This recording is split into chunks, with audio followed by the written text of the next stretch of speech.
صدق. امشي البيت امشي.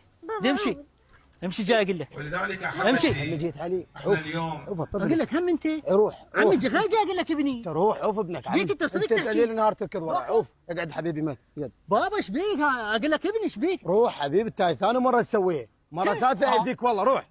شو تدري من عندك؟ اقول لك ابني اخذك. واذا ابنك جاي مسجد ابو عبد الله وين جاي؟ دوخر عني وخر. ما وخر عنك وخر انت وخر عني. دوخر عني لا بابا تحس دوخر. مو قلت لك محترمك المجلس ابو عبد الله. إذا ليش أنت- تخلينا مد ايدك جاي علي؟ أقول لك. روح يلا اقعد حبيبي. يا اقول لك ابني اقعد قلت لك على مود مجلس ابو عبد الله محترمك اقعد واسكت. هو ابني لو ابنك حتى لو ابنك حبيبي ما يصير مجلس ابو عبد الله وخر ايدك. عمي وخر ايدك. ايش بيه سيد هذا؟ مرخصتك ايش سيد. بيه هذا؟ ايش بيه هذا؟ صدق؟ ايش بيه هذا؟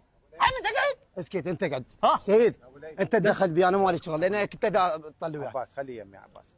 عباس خليه يم صلي بس الطفل ما اعطي سيد. ما يخالف كيف؟ خليه يم. لا جاي لابو عبد الله أقول ما له جاي إيش على في مود. هذا؟ ولا ابنك اقعد. صحيح صحيح ابنك هذا عباس ماشي خليه يمي يمي خليه.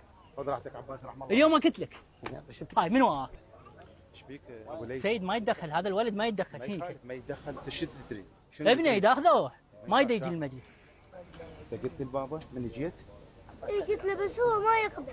ما يقبل تجي لي هنا؟ اي اي ما يخالف مجلس الحسين ينبني على التقوى وعلى الشعيره. اذا امك وابوك ما يقبلون ما يصير تجي. لازم ترضي امك وابوك. زين لا يوثي احنا نحبك ونريدك بالمجلس والله يهدي ان شاء الله بالكت يجي وياك. زين حبيبي انت ارضي امك وابوك الحسين يرضى عنك ماشي حبيبي.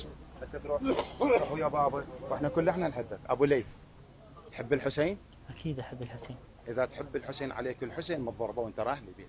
عليك الحسين. ماشي سيد تدلل. اشكرك اني. بس هذا الولد خليه يتقدم ما شوي. يخالف هذا هو ان شاء الله. اهلا بيكم شرفتونا. والله سيد.